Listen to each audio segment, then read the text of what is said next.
Today marks 1754th day of daily lessons, daily reflections. And today we'll speak about a very interesting, unique topic. Never spoke about it, and that is cognitive biases.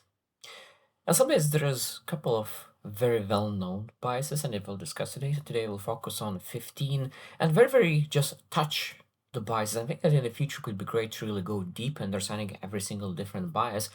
But today we'll really just touch on a different understanding of different biases. Because number one is very easy. Probably you have heard it and it's easy to remember is confirmation bias. So confirmation bias is that when we really looking for information that confirms we already believe.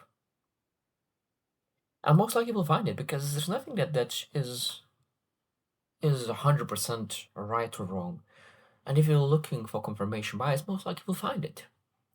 And that is not truth because a lot of times we really ignore, it says that when you really look into the couple trees and you ignore the whole forest. Because it might be that you ignore 97, 95% of information just to find those 3 or 5%. So confirmation bias is a dangerous place to be in because you're actually looking for to confirm your belief rather to really verify and have clarity about your belief. And that's again, all those cognitive biases are the places where we potentially could fall. And we need to be really looking for ways to really not to be trapped in those biases. Number two is fundamental attribution error. Is that a lot of times when something wrong happens, when the other person doesn't do the right in your perspective, a lot of times we attach that behavior to their character. It's interesting because when we look into our behavior where we literally something happened and we didn't act in according to where we actually even wanted. So we said like circumstances led us to do that. Like for example, like if you show up late, traffic was bad. If someone else is late, they are irresponsible.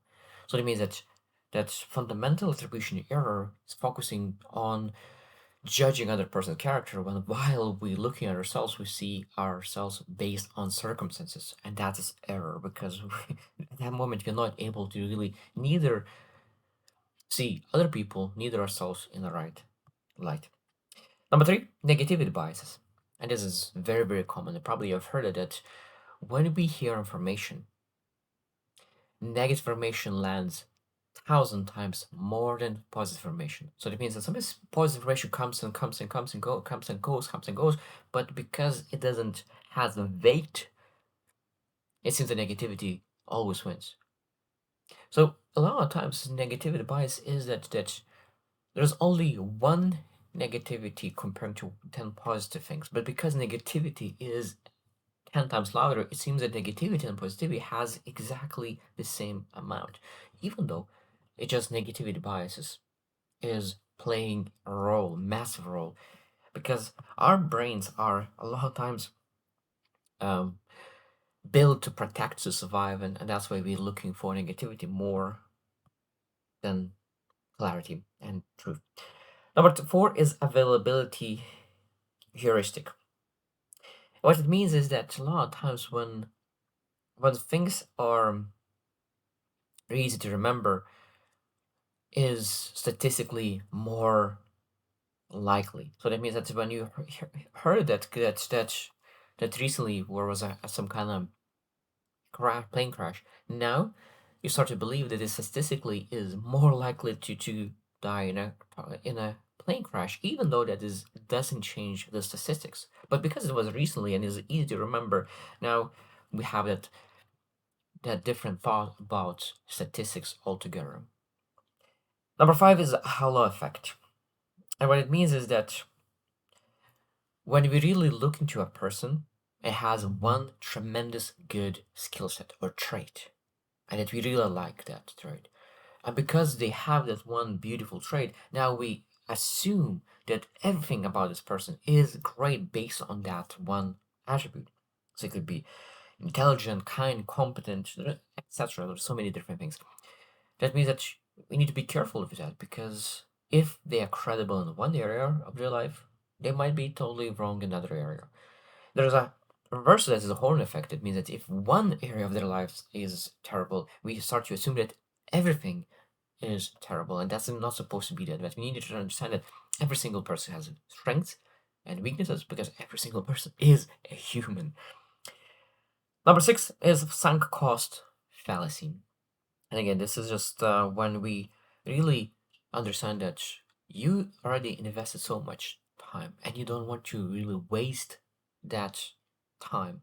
But realizing that putting extra effort into that might become even more wasted time. So sunk cost fallacy is a very dangerous place to be in because when you really start to really do something just alone because you already invested time, not really asking the right questions to understand is this still the best thing for you, you just still keep doing that because you already invested so much time, and that's a terrible place to be in.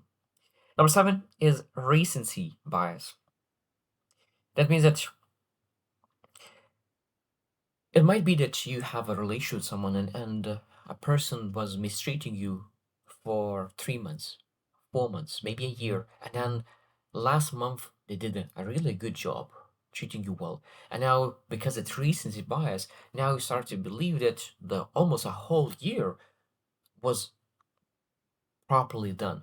So the recency bias is that the way how people treat you recently is how you've always been treated. So sometimes we're able to forget because we have that recency bias, and we're able to ask, like, is it the recency bias? And sometimes it could be even the opposite. Someone could treat you very, very well, almost a year, maybe more, and then they start to treat you badly, and then they start to believe that all the time, all the year, they treated you badly because you have that recency bias. Number eight, self-serving bias. Is that's a lot of times again when you succeed, you say that I'm talented. When you don't succeed, you say like, oh, there are circumstances, there are things that happen, and that's why I not succeeded.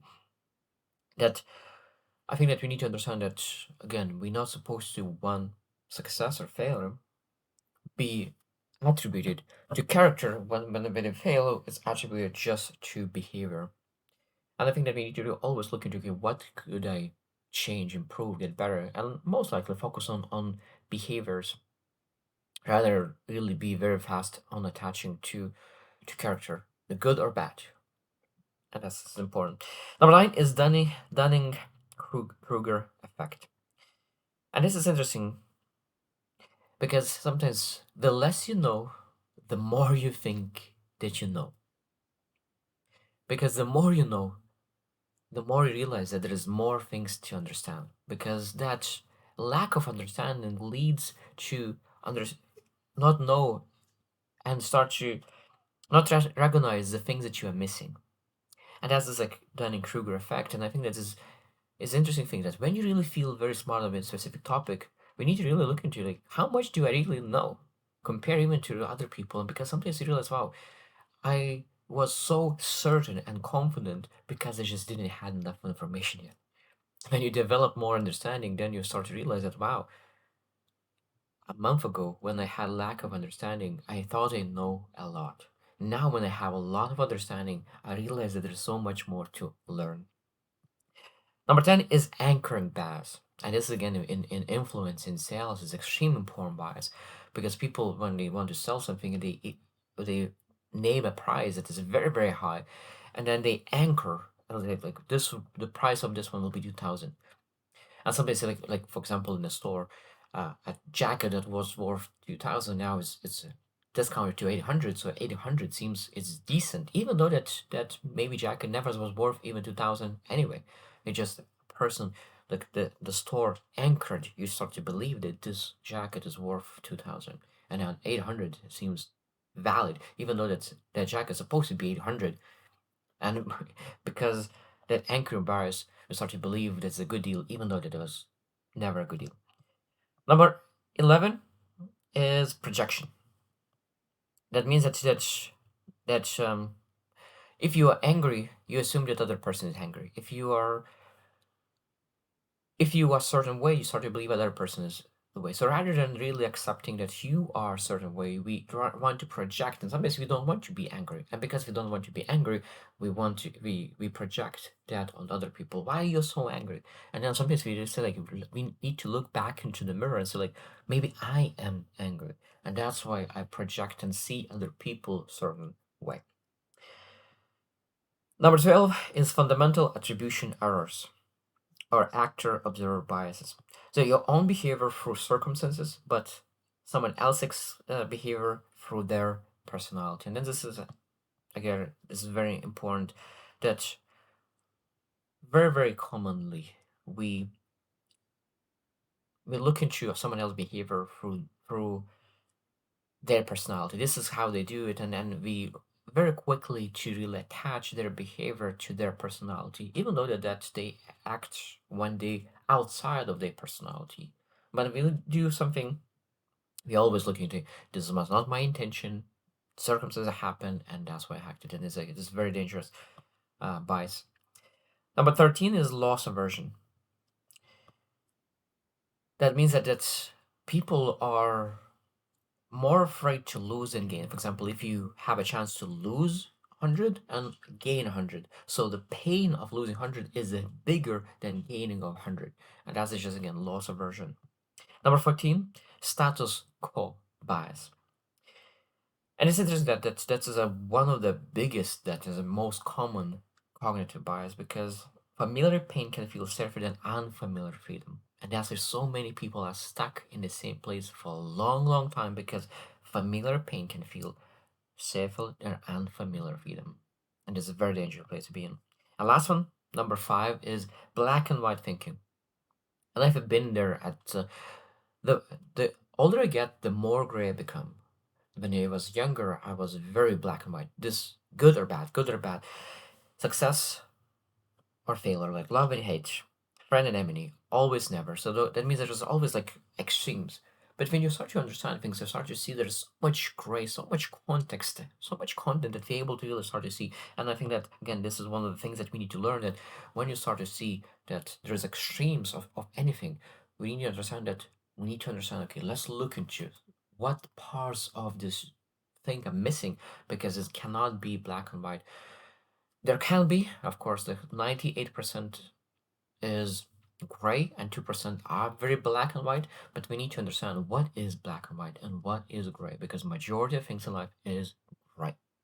So I hope you reflect, because this is a beautiful topic, just touching off what kind of cognitive bias we potentially could have, and blind spots, because those blind spots doesn't allow us to grow in a level into the person you want to be. So I hope you choose to win, and see you tomorrow.